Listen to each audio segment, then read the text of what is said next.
नमस्कार, जोहार झारखंड देख रहे हैं आप। मैं हूं शुभम मिश्रा, आपके साथ बुलेटिन की शुरुआत बड़ी खबर के साथ करेंगे। चाईबासा से बड़ी खबर आ रही है। सारंडा जंगल में आईडी विस्फोट हुआ है। नक्सलियों ने ये बम प्लांट किया था। विस्फोट में आने से सीआरपीएफ जवान घायल हो गए। घायल जवानों को एयरलिफ्ट किया जाएगा। एयरलिफ्ट कर जवान को राजधानी रांची लाया जाएगा। जवान को बेहतर इलाज के लिए रांची के राज अस्पताल लाया जाए। इस वक्त की बड़ी खबर चाईबासा से आपको बता रहे हैं। घायल जवान को एयरलिफ्ट किया जाएगा। इस वक्त की बड़ी खबर आपको बता रहे हैं। रांची लाया जाएगा घायल जवान। रांची के राज अस्पताल लाया जाएगा। घायल जवानों को एयरलिफ्ट कर उन्हें राजधानी रांची पहुंचाया जाएगा। चाईबासा से आपको बड़ी खबर बता रहे हैं, जहां सारंडा जंगल में आईडी विस्फोट में जवान जख्मी हो गए। फिलहाल नक्सलियों ने ये प्लांट किया था आईडी बम, जिसे हटाने के लिए, जिसे वहां डिफ्यूज करने के लिए ये जवान पहुंचे थे, लेकिन उसी हादसे में वो जख्मी हो गए। और इस पूरी खबर के अधिक जानकारी के साथ न्यूज 18 संवाददाता चाईबासा से रुपेश प्रधान हमारे साथ फोन लाइन पर हैं। रुपेश, क्या अपडेट है इस पूरी खबर को लेकर? जी, इस बारे में जो ये पश्चिम सिंहभूम का सारंडा जंगल है और यहाँ पर आज फिर आईडी विस्फोट की घटना सामने आई है, जिसमें कि सीआरपीएफ के एक जवान के घायल होने की जानकारी मिल रही है। हालांकि आधिकारिक तौर पर इस घटना के बारे में अभी तक पूरी जानकारी साझा नहीं किया गया है, लेकिन जो पुलिस और सीआरपीएफ सूत्रों से हमें जानकारी मिली है, एक सीआरपीएफ का अधिकारी के घायल होने की इसमें जानकारी मिल रही है।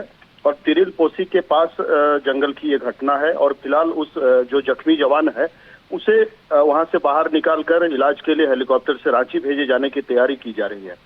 जी चलिए, बहुत बहुत शुक्रिया रुपेश हमारे साथ जुड़ने के लिए। इस पूरी खबर पर आप लगातार नजर बनाए रखें, हम फिर आपसे जुड़कर पूरी जानकारी लेंगे। और इसी बीच राजधानी रांची से एक बड़ी खबर का रुख कर लेते हैं। खेलगांव हाउसिंग सोसाइटी परिसर से मिला लेफ्टिनेंट कर्नल का शव। कर्नल के खुदकुशी करने की आशंका जताई जा रही है। सोसाइटी के 6ठे मंजिल पर कर्नल रहते थे। लेफ्टिनेंट कर्नल दिवाकर कुमार ने खुदकुशी कर ली है। नामकुम मिलिट्री हेडक्वार्टर में तैनात थे लेफ्टिनेंट। शव को कब्जे में लेकर जांच में जुटी है पुलिस। इस वक्त की बड़ी खबर आपको बता रहे हैं। कर्नल दिवाकर कुमार के रूप में उनकी पहचान हुई है। नामकुम में तैनात थे लेफ्टिनेंट और आत्महत्या यानी खुदकुशी की बात सामने आ रही है। मामले की जांच फिलहाल की जा रही है पुलिसकर्मियों के द्वारा कि आखिर क्या है ये पूरा मामला। ये बड़ी खबर आपको राजधानी रांची से बता रहे हैं। लेफ्टिनेंट कर्नल का शव मिला है। 6ठे फ्लोर पर वो रहा करते थे। खेलगांव हाउसिंग सोसाइटी में उनका शव मिला है और कर्नल के खुदकुशी करने की आशंका जताई जा रही है। खेलगांव में ये शव मिला। रांची से ये बड़ी खबर आपको बता रहे हैं। कर्नल दिवाकर कुमार के रूप में उनकी पहचान हुई है। क्यों उन्होंने खुदकुशी की, क्या वजह रही, इसकी जानकारी अब तक सामने नहीं आई है। फिलहाल पुलिस मामले की जांच पड़ताल में जुटी हुई है, तो मामले की जांच लगातार जारी है। राजधानी रांची से ये बड़ी खबर आपको बता रहे हैं। लेफ्टिनेंट कर्नल की मौत हो गई है। लेफ्टिनेंट कर्नल का शव मिला है। उनके ही फ्लैट पर उनका शव मिला है। फिलहाल इस मामले की तहकीकात पुलिस कर्मियों के द्वारा की जा रही है। जांच पड़ताल सघनता से जारी है कि क्या वाकई ये खुदकुशी का मामला है या फिर हत्या हुई है। इस पूरे मामले की तहकीकात लगातार जारी है।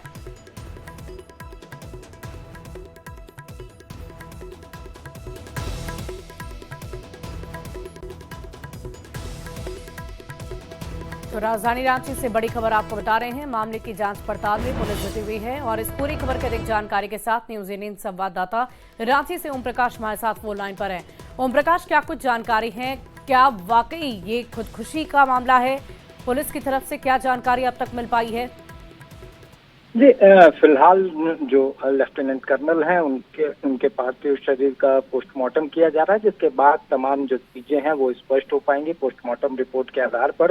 हालांकि अभी तक जो प्रथम दृष्टया जो जांच की गई है पुलिस के अनुसार जो मामला है वो खुदकुशी का प्रतीत हो रहा है। 7वें तल्ले से जो लेफ्टिनेंट कर्नल दिवाकर कुमार हैं उन्होंने छलांग लगाई, जिसकी वजह से उनकी मौत की बात जो है वो कही जा रही है। हालांकि इस पूरे मामले में फिलहाल अगर बात की जाए तो पोस्टमार्टम रिपोर्ट के आने का भी इंतजार जो है पुलिस के द्वारा किया जा रहा है और तमाम चीजों की जांच की बात कही जा रही है। वहीं जो जानकारी सोर्सेस के हवाले से मिली है, दिवाकर कुमार जी जो कि बिहार औरंगाबाद जिले के रहने वाले थे, काफी दिनों से परेशान चल रहे थे, डिप्रेशन के भी शिकार थे, जो कि उनके परिजनों के द्वारा जो है जानकारी पुलिस को दी गई है। तो इस पूरे मामले में कहीं ना कहीं ये पूरा मामला आत्महत्या प्रतीत हो रहा है। हालांकि पोस्टमार्टम रिपोर्ट के बाद तमाम चीजें जो हैं वो स्पष्ट होने की संभावना ज्यादा है। चलिए, बहुत बहुत शुक्रिया ओम प्रकाश हमारे साथ जुड़ने के लिए, तमाम जानकारी के लिए। और इस बीच गिरिडीह से एक बड़ी खबर आपको बताएंगे। घोड़थंबा में हिंसा और आगजनी मामला। होली जुलूस में दो समुदाय में पथराव हुआ। आगजनी घटना स्थल पर नेताओं का आना जाना अभी भी जारी है। पीड़ित परिजन से मिले हैं बीजेपी के नेता और रघुवर दास। नेता प्रतिपक्ष बाबूलाल मरांडी ने भी मुलाकात की है। आज सीपीआईएमएल का डेलीगेट्स वहां पहुंचा हुआ है। पूर्व विधायक राजकुमार यादव की अगुवाई में ये टीम वहां पर पहुंची और दोनों पक्षों से पूर्व विधायक ने मुलाकात की है। दोनों पक्ष में शांति बनाए रखने की अपील की गई। सरकार से नुकसान के भरपाई की भी मांग की गई है। देख कर कैसा लग रहा है या सुनकर कैसा लग रहा है कि मानो पुलिस ने पहले से ही तय कर रखा था कि यहाँ पर झंझट हो, यहाँ पर दंगा फसाद हो, मामला और आगे बढ़े। क्योंकि होली के दिन हिंदू समाज कोई डंडा और पत्थर लेकर के लोग घूमते नहीं है, बल्कि हाथ में अबीर होते हैं या रंग होते हैं, उसी को लेकर के लोग घूमते हैं। और उसमें जिस प्रकार से घोड़थंबा के जो दरोगा ही है ना, कि ओपी प्रभारी है, वहां बैठ करके गाड़ी को रोड में लगा करके रोक देना, यानी जानबूझ करके झगड़ा को उकसावा देना। और फिर पत्थर चला, बोतल चला, पेट्रोल बम चला और कई एक दुकानों को भी आग लगा दिया और पुलिस लोग दर्शक बनी रही। गिरिडीह जिले के घोड़थंबा में होली दौरान के हुए दो समुदाय के बीच हिंसक झड़प और आगजनी के बाद पूरे देश भर में गिरिडीह जिले की चर्चा हो रही है। वहीं दूसरी ओर इस हिंसा को शांत करने को लेकर और आपसी सौहार्द बनाए रखने को लेकर प्रशासनिक स्तर से लगातार कार्रवाई की जा रही है। वहीं हर पहलू को ध्यान में रखकर तमाम पक्षों के साथ शांति समिति की बैठक की जा रही है ताकि आपसी सौहार्द यहां पर कायम रखा जा सके। वहीं दूसरी ओर भाजपा के कद्दावर नेताओं का लगातार घोड़थंबा में आगमन जारी है। जहां एक ओर झारखंड के पूर्व मुख्यमंत्री रघुवर दास पहुंचे, वहीं आज बाबूलाल मरांडी भी पहुंचे। इसके अलावा आज सीपीआईएमएल की एक डेलीगेट्स टीम भी पहुंची है और धनवार के पूर्व विधायक राजकुमार यादव के अगुवाई में ये डेलीगेट्स पहुंची है और यहां के स्थानीय लोगों से, पीड़ित परिवार से लगातार बातचीत कर रहे हैं। हमारी पार्टी कड़ी निंदा करती है और हम दोनों पक्षों को सांप्रदायिक सौहार्द बनाए रखने की अपील करते हैं। और जो है सो रामनवमी और ईद की जो त्यौहार है, इस त्यौहार को शांतिपूर्ण बनाए रखने की अपील करते हैं और लोग अपने अपने तरीके से मनावें।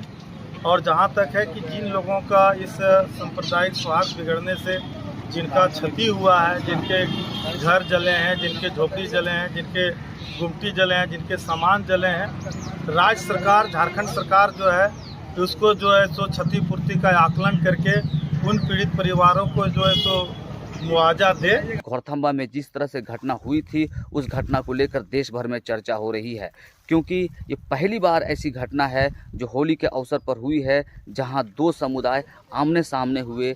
इस दौरान न सिर्फ दोनों समुदाय के बीच पत्थरबाजी हुई, कई लोग घायल हुए, बल्कि आगजनी भी हुई, जिनमें मोटरसाइकिल और 4 पहिया वाहन भी जले हैं। जिसके बाद लगातार भाजपा ने मोर्चा संभाला है और राज्य की जो हेमंत सोरेन सरकार है उस पर हमलावार है। गिरिडीह से न्यूज़ 18 के लिए मैं एजाज अहमद।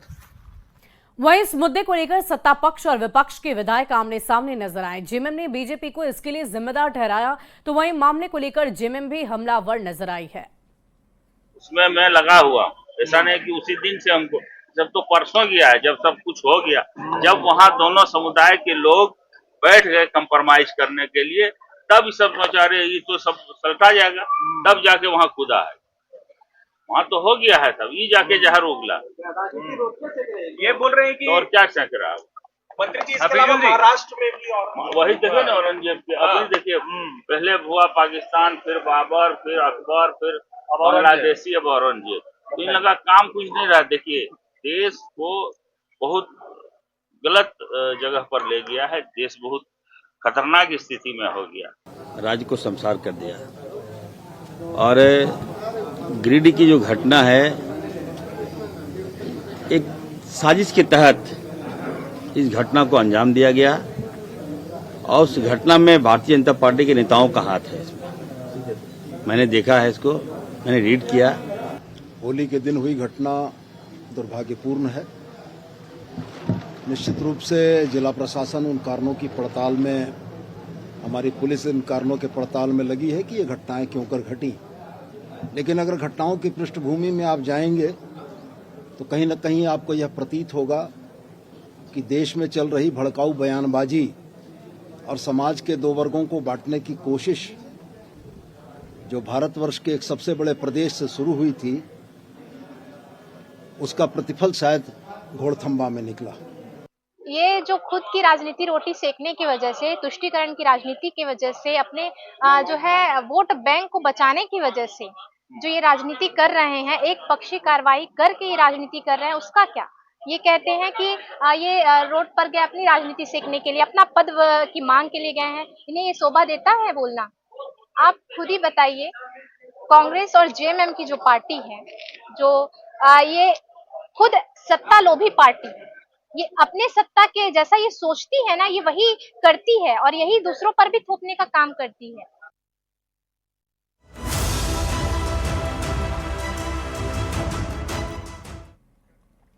और सीरम ड्योली मैकॉन फ्लाईओवर रैंप विवाद को लेकर सियासत काफी तेज होती जा रही है और इसको लेकर जेएमएम और बीजेपी आमने सामने है। जेएमएम ने इस मामले को लेकर बीजेपी पर सियासत करने का आरोप लगाया, वहीं बीजेपी ने क्या कुछ कहा है, आइए सुनवाते हैं। कि सरकार की छवि कैसे खराब हो जाएगी? सरकार तो विकास के काम कर रही है, सरकार तो पुल बना रही है, फ्लाईओवर बना रही है, छवि कैसे खराब हो जाएगी? जो राजनीतिक दल प्रत्यक्ष या परोक्ष रूप से इसका विरोध करवा रहे हैं, उनकी छवि खराब होगी, वो एक्सपोज होंगे जनता के बीच में। आज जिन संगठनों की बात आप कर रहे हैं, उन संगठनों में आपस में भी विरोधाभास है। कई एक समर्थन में भी खड़े हैं सरकार के, और जो विरोध में भी है उनसे भी हमारा आग्रह है कि आप बैठिए, हमसे बात कीजिए, रास्ता निकाला जाएगा बीच का। लेकिन पूरा फ्लाईओवर बन चुका है, सिर्फ रैंप उतरना बाकी है, और उसका विरोध और उस विरोध को समर्थन राजनीतिक दल करते हैं। बाबूलाल जी सरीखे लोग उसके पक्ष में बोलने लगते हैं तो समझ से परे बातें हो जाती है। आदिवासी समाज मांग कर रही है कि उसका अतिक्रमण किया जा रहा है। वहां का जो रैंप बनने से ये कहीं ना कहीं ये सभी सामाजिक, धार्मिक और सरहुल की शोभा यात्रा प्रभावित होगी। तो आदिवासी समाज कहीं से भी गलत नहीं है और हम भारतीय जनता पार्टी के लोग, हम लगातार आदिवासी समाज के भावना के अनुरूप हम उनके साथ खड़े हैं। और ये लोग को आदिवासी समाज की मांग अगर राजनीति लगती है तो ये राजनीति भारतीय जनता पार्टी हमेशा करती रहेगी और आदिवासी समाज के साथ मजबूती के साथ खड़े रहेगी। वहीं सीरम डोली मेकॉन फ्लाईओवर रैंप विवाद को लेकर बीजेपी विधायक सीपी सिंह ने कहा कि इसकी वजह से आदिवासी समाज को परेशानी हो रही है। तो वहीं सीएम हेमंत सोरेन ने इसका पलटवार करते हुए क्या कुछ कहा है, आइए देखते हैं। हमारे रांची विधानसभा क्षेत्र में सीरम टोली में सरना धर्मस्थल है अध्यक्ष महोदय, और वहां पर वहां के लोग आंदोलनरत है अध्यक्ष महोदय। चूंकि वहां पर उसके बारे में हमारे माननीय सदस्य डॉक्टर रामेश्वर उरांव जी ने भी रखा था अध्यक्ष महोदय, और हमारे माननीय मंत्री चमरा लिंडा जी भी वहां गए थे, मैं भी गया था अध्यक्ष महोदय। तो कल उसका एक जुलूस निकला था जिसमें माननीय मुख्यमंत्री जी का पुतला दहन किया गया, अन्य मंत्रियों का किया गया, मैं विधायक हूँ रांची का तो मेरा भी किया गया अध्यक्ष महोदय। तो मेरा सिर्फ आग्रह है, माननीय मुख्यमंत्री जी यहाँ बैठे हुए हैं, कि वहाँ का जो मामला है उसका पटाक्षेप कर दिया जाए, वहाँ समाधान कर दिया जाए, ताकि जो आंदोलनरत है वो खुशी खुशी अपना पर्व सरहुल को मना सके। क्योंकि सरहुल के दिन अध्यक्ष महोदय हजारों हजार की संख्या में झांकी के साथ, सरना झंडा के साथ वहाँ जाते हैं और वहाँ पूजा अर्चना करते हैं अध्यक्ष महोदय। जिस अभी जो उसका रैंप बना है उसके कारण उनको दिक्कत हो रही है अध्यक्ष महोदय। तो मेरा आग्रह होगा कि माननीय मुख्यमंत्री जी चूंकि बैठे हुए हैं तो इसका समाधान कर दें, यही मेरा आग्रह करना है। विधायक सीपी सिंह साहब ने जो विषय रखा है, ये विषय कई सामाजिक संगठनों के माध्यम से हमारे तक आया हुआ है और हमने उनको आश्वस्त किया है आपको चिंता करने की जरूरत नहीं है, सरहुल बनेगा और बढ़िया से बनेगा। चलिए प्रदीप जी। और अब बात करते हैं हजारीबाग के सीजवा गांव की, जहां इचाक प्रखंड की सीजवा गांव में दबंगों ने ऐसी दबंगई दिखाई कि पूरा गांव के लोग ही भयभीत हो गए। डर की वजह से भुइयां समाज के लोगों ने अपना घर तक छोड़ दिया। उन्हें पिछले 4 दिनों से सड़क किनारे रात गुजारनी पड़ रही है। जानकारी के अनुसार 14 मार्च को तेज रफ्तार से मोटरसाइकिल चलाते हुए कुछ दबंग भुइयां समाज के घर के पास से गुजर रहे थे। जब इसका विरोध किया गया तो उन लोगों ने मारपीट की और जाति सूचक शब्दों का भी उपयोग किया। जान से मारने तक की धमकी दी, जिसके डर से करीब 50 से अधिक लोग सड़क पर रात बिताने को विवश हैं। फिलहाल पीड़ितों ने थाने में आवेदन देकर न्याय की गुहार लगाई है। रोड पर गए थे, उधर थोड़ा ऐसी करने के लिए, वहाँ पे आ रहा था महतो सब, हम लोग खड़ा थे तो रफ्तार में बहुत गाड़ी चला रहा था, तो बोला भैया थोड़ा धीरे चलाइए। कि कह रहे तुम्हारा बाप के है का गाड़ी चलाएंगे से भुइयां लोग सब ठेक के रखता है, मार देंगे सबको, जान मार देंगे। कौन तुम्हारा है एथी करने वाला रे? वही सब धमकी दे के इस तरह करके हम लोग के एथी करके रखा, बंदी बनाकर। रात में घर ढुक के कमाड़ी तोड़ दिया और फिर ऐसे हाथ पकड़ के और निकाल दिया बाहर की चलो। बस ये सब देखा, बस इसी तरह हो गया है, मारा पीटी हुआ। सर उन लोग जान से मारने के लिए ज़्यादा कोशिश कर रहा है, इसलिए आज मेरे भैया और भाभी मतलब सभी गांव के लोग भागे हुए हैं अपना जान बचा के, कि ताकि हम लोग का जान बच जाए किसी तरह से। और उन लोग अभी भी उन लोग कोशिश कर रहा है कि इन लोग को जहाँ मिलेगा वहाँ पे जान से मारेंगे। भुइयां समाज पर मारपीट किया और इतना मारा, इन लोगों को घर से बाहर हो गया। आज घर में ब्रैकेटिंग लगा दिया है और इन लोग डर से गांव नहीं जा रहा, क्योंकि 50 से 60 लोग आज भी नाजायज तरीके से मजमा बना करके इन लोग को पिटने की इंतजार कर रहे हैं। धमकी दिए हैं कि इन लोग को अगर गाँव आता है तो जान से मार देंगे, जान मार देंगे। डीजे के पास नाच रहा था, नाचते नाचते में दोनों किसी लड़का को लग गया चोट, उसी में आपस में थोड़ा बहुत उतरने में हुआ था। लेकिन बाद में पता चला हमको कि आपस में लोग मारपीट भी कर लिए हैं। मुझे इसकी पूरी जानकारी नहीं है, क्योंकि दोनों पक्ष के लोगों ने अभी तक हमारे पास कोई सूचना, व्यक्तिगत सूचना हमको नहीं दिया है। और अगली खबर गुमला से है, जहां वर्ग 3 से 8वीं तक की वार्षिक परीक्षा की शुरुआत आज से हो गई है, लेकिन इस दौरान शिक्षकों और परीक्षार्थियों को कई तरह की परेशानियों का सामना करना पड़ा। इस बार परीक्षा के सवाल प्रश्न पत्र के जरिए न भेजकर गुरुजी ऐप पर भेज दिए गए और इसके बाद शिक्षकों को खुद सभी सवाल क्लासरूम के ब्लैक बोर्ड पर लिखने पड़ गए। इस दौरान कई स्कूलों में शिक्षकों की कमी देखी गई, लिहाजा कई स्कूलों में एक ही शिक्षक बारी बारी से घूमकर सभी क्लासरूम में बोर्ड पर सवाल लिखते नजर आए। हमारे ग्रुप में भेजा गया है, व्हाट्सएप ग्रुप में भेज दिया गया है और मैं अपने सुविधा अनुसार उसको फोटोकॉपी करा के बच्चों के बीच में बांट दिया हूँ और बच्चे उसी के अनुसार अपना परीक्षा दे रहे हैं। लिखित एग्जाम के लिए प्रश्न पत्र नहीं मिला है, ये जय गुरुजी ऐप के माध्यम से प्रश्न पत्र उपलब्ध कराया गया है JCRT के द्वारा। और क्या लिंक मिला है या फिर प्रश्न पत्र के लिए लिंक मिला है और उसी लिंक के माध्यम से और जय गुरुजी ऐप के माध्यम से हम लोग प्रश्न पत्र डाउनलोड करके और उसको ब्लैक बोर्ड पर उतार रहे हैं, लिख रहे हैं और बच्चे उसको देख करके और अपने कॉपी पे उतार रहे हैं। और गुमला से एक हैरान कर देने वाली तस्वीर सामने आई है, जहां डायन बिसाही के शक में एक महिला की गला रेत कर निर्मम हत्या हो गई। मामला गुमला सदर थाना क्षेत्र के फट्टी बगीचा टोली गांव की है। मृत महिला 50 वर्षीय मैना देवी बताई जा रही है। हत्या के बाद आरोपी ने महिला के शव को खटना नदी के किनारे गाड़ दिया था। पुलिस ने कुत्ते की मदद से शव को 2 दिन बाद बरामद किया। आरोपी करमपाल को गिरफ्तार कर लिया गया है। करमपाल लकड़ा ने उसको उठा के नदी ले गया, खटवा नदी में, और हत्या करके तोप दिया था बालू में। क्या लग रहा है डैन विषय में है? डैन विषय की हत्या में लोग आरोप लगाया था। और अगली खबर जमशेदपुर के गोविंदपुर से आ रही है, जहां एक सनसनीखेज खबर आई, जहां देर रात 2 बाइक सवार अपराधी एक व्यक्ति को गोली मारकर मौके से फरार हो गए। पीड़ित व्यक्ति का नाम शंभू लोहार बताया जा रहा है। गोली लगने के बाद घायल शंभू को टाटा मोटर्स अस्पताल ले जाया गया, लेकिन स्थिति नाजुक होने की वजह से पीड़ित को टाटा मेन हॉस्पिटल रेफर कर दिया गया। अभी तक गोली चलाने वालों की पहचान नहीं हो पाई है। इस घटना के बाद इलाके में दहशत का माहौल है। अभी हमें सूचना मिली कि गरुड़ बासा जो गोविंदपुर थाना क्षेत्र अंतर्गत एक इलाका है, वहाँ पे एक फायरिंग का घटना अभी हुआ है, जिसमें शंभू नाम के एक व्यक्ति को गोली लगने की सूचना है। हालांकि इसमें अभी हम लोग सत्यापन थोड़ा कर रहे हैं। जो वेपन यूज हुआ उधर ही से रिकवर हो गया, तो अभी क्लियर नहीं हो रहा है कि एक्सीडेंटल फायरिंग है या कैसे होमिसाइडल फायरिंग है। इनकी भी अभी इलाजरत है। जैसे इसमें डिटेल्स आएगा तो हम लोग आपको। और अगली खबर बोकारो से, जहां नाबालिग छात्रा से दुष्कर्म कर उसका वीडियो बनाकर ब्लैकमेल करने का मामला सामने आया। पीड़ित की मां ने सिटी थाने में मामले की लिखित शिकायत दर्ज कराई और इसी के कॉलेज के एक छात्र पर पॉक्सो एक्ट के तहत दुष्कर्म कर एफआईआर दर्ज करा दी। इस मामले में आरोपी छात्र को पुलिस ने जेल भेज दिया है। दर्ज एफआईआर के अनुसार पढ़ाई के दौरान आरोपी ने छात्रा से संपर्क बनाया और फिर घटना को अंजाम दे दिया। आरोपी वीडियो के जरिए लंबे समय से छात्रा को ब्लैकमेल कर रहा था।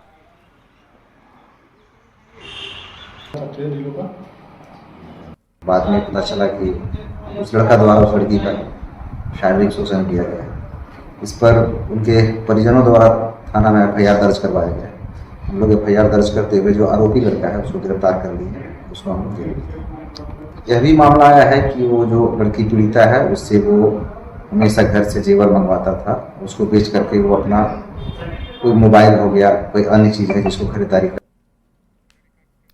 और आईपीएल 2025 का सीजन शुरू होने वाला है और अब सभी की निगाहें हैं क्रिकेट के दिग्गज एमएस धोनी पर। उनकी जिंदगी के नए दिलचस्प मोड़ के बारे में जानने के लिए देखिए न्यूज़ 18 बिहार झारखंड पर आज रात 9 बजे।